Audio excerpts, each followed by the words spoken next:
क्या तुमने कभी सोचा है कि तुम्हारे पास कोई ऐसी पावर हो जिससे तुम दूसरों को कंट्रोल कर सको? चाहे अपने बॉस को कन्विंस करना हो, लड़की को कंट्रोल करना हो, या फिर फैमिली और फ्रेंड्स के बीच ऑरा बनाना हो। आज जो तुम सुनने वाले हो ये मैनिपुलेशन नहीं है, ये माइंड मास्टरी, प्रेजेंस और एथिकल इन्फ्लुएंस की कला है। ये वो तरीका है जिससे बिना किसी को फोर्स किए तुम साइकोलॉजिकली तरीके से उसे कंट्रोल कर सकते हो। लेकिन उससे पहले मैं तुम्हें ये बताना चाहता हूँ कि कंट्रोल का असली मतलब क्या होता है। लोग सोचते हैं कि कंट्रोल मतलब किसी को अपनी मर्जी से चलाना, लेकिन असली कंट्रोल है लोगों की सोच को समझना और जेंटली गाइड करना। प्लेटो ने कहा था, पहली और सबसे बड़ी जीत है खुद पर जीत। तो मेरे दोस्तों, ये बात तुम भी समझ लो। दूसरों को कंट्रोल नहीं किया जाता, उनके मन को समझकर इन्फ्लुएंस किया जाता है, जिससे तुम अपने मन के अकॉर्डिंग उन्हें हैंडल कर सको। तो इन्फ्लुएंस करने का कॉन्सेप्ट इजी है। फिर आओ इस साइकोलॉजी को पॉइंट वाइज समझते हैं और जानते हैं इन्फ्लुएंस के मास्टर टिप्स को। पॉइंट नंबर 5 है रिवर्स ट्रैप। अक्सर हमारा माइंड उस काम को करने में ज्यादा इंटरेस्टेड होता है जिसके लिए उसे रोका जाए। एग्जाम्पल दैट, अगर तुम्हारे घर में कोई कुछ लेकर आया हो और तुम्हें दिखाने से छिपा रहा हो, तो तुम्हारा माइंड उसी चीज को देखने के लिए बेताब रहेगा कि ऐसी कौन सी चीज है जो मुझसे छिपाई जा रही है। और मानो कि वही सेम चीज तुम्हें सबसे पहले ला करके दिखा दी जाए और फिर वही चीज तुमसे छिपाई जाए, तो क्या तुम्हारा मन करेगा उसको दोबारा देखने के लिए? ऑफ कोर्स नहीं। तो समझ लो कि बड़े इन्फ्लुएंसर लोगों के माइंड के साथ यही गेम खेलते हैं। वो सबसे पहले तो आपको चैलेंज करते हैं और यहीं से आपका ईगो हर्ट होता है। इन्फ्लुएंसर बोलता है कि एक काम है और शायद तुम नहीं कर पाओगे, और सामने वाला खुद को प्रूव करने लगता है कि नहीं, तुम बताओ, मैं कर सकता हूँ। इस ट्रिक से सामने वाले को पता तक नहीं चलता कि उसका डिसीजन नहीं है। जबकि अगर इन्फ्लुएंसर सामने से आकर के उसको ये बोलता कि तुम ये काम कर दो, तो शायद वो डायरेक्ट मना कर देता। लेकिन इन्फ्लुएंसर ने यहाँ पर रिवर्स ट्रैप का यूज किया। Point number 4, guilty trap. लोग हमेशा लॉजिकल नहीं सोचते, लेकिन इमोशनली जरूर सोचते हैं। तुम अगर सामने वाले को गिल्ट फील करवा दो, तो शायद वो तुम्हारी बातों को तुरंत मानने को तैयार हो जाएगा। अब इसे एग्जाम्पल से समझो कि तुमने अपने फ्रेंड को कहीं जाने के लिए बोला और उसने मना कर दिया, तो तुम वहां पर ज्यादा रिक्वेस्ट मत करो, बस उसके अंदर का गिल्ट जगाओ। तुम बोलो कि अगर शायद मैं भी तुम्हारे लिए इंपॉर्टेंट होता तो तुम टाइम निकाल लेते।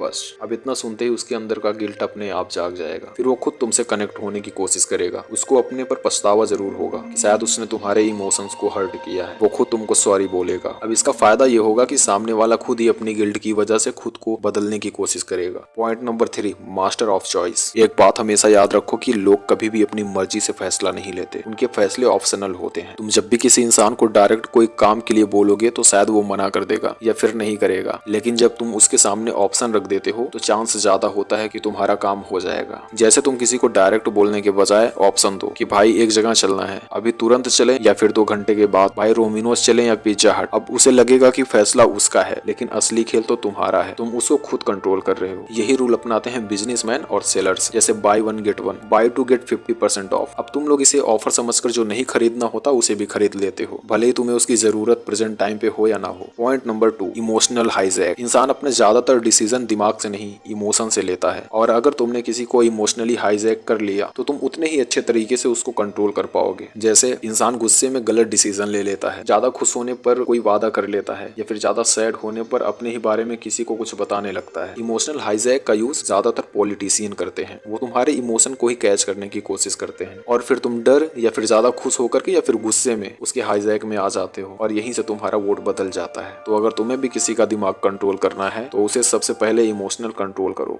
Point number 1, the silence power. जितना कम बोलोगे उतना ही कंट्रोल में रहोगे। लोग सोचते हैं कि जो ज्यादा बोलता है वही पावरफुल है, लेकिन जो इंसान जितना साइलेंट होता है उतना ही ज्यादा डेंजर लगता है। एग्जाम्पल दैट, मान लो कि तुमसे कोई गलती हो जाए और तुम अपनी मम्मी के पास चले जाते हो और उनको बता देते हो कि मैंने ये गलती की है, तो तुम्हारी मम्मी तुम पे गुस्सा होंगी, तुमको डांटेंगी या फिर मारेंगी, चिल्लाएंगी। लेकिन अगर तुम पापा के सामने चले जाओ और उनसे बता दो, वो ज्यादा कुछ बोलते नहीं है, बस उनकी एक नजर और फिर हमारी खुद फटके हाथ में आ जाती है। यही होता है पावर ऑफ साइलेंस। अब रूल ये कहता है कि जब कोई इंसान साइलेंट रहता है तो हमारा दिमाग खुद अपना कुछ न कुछ सोचने लगता है। इसलिए बोलने से ज्यादा सुनना सीखो। लिसनिंग सबसे ज्यादा पावरफुल मैजिक है। अगर तुम किसी को अपना इंपॉर्टेंस दिखाना चाहते हो तो कम बोलो, लेकिन जो भी बोलो वो रियल और दमदार होना चाहिए, बिल्कुल भी फेक नहीं। सो गाइस, इस ट्रिक को यूज करके तुम किसी के भी माइंड को इन्फ्लुएंस कर पाओगे। अगर वीडियो पसंद आया और कुछ नया सीखने को मिला है तो लाइक, शेयर और सब्सक्राइब जरूर कर देना, और कमेंट में भी जरूर बताना कि कौन सा पॉइंट तुम्हें ज्यादा पावरफुल लगा। Thanks for watching.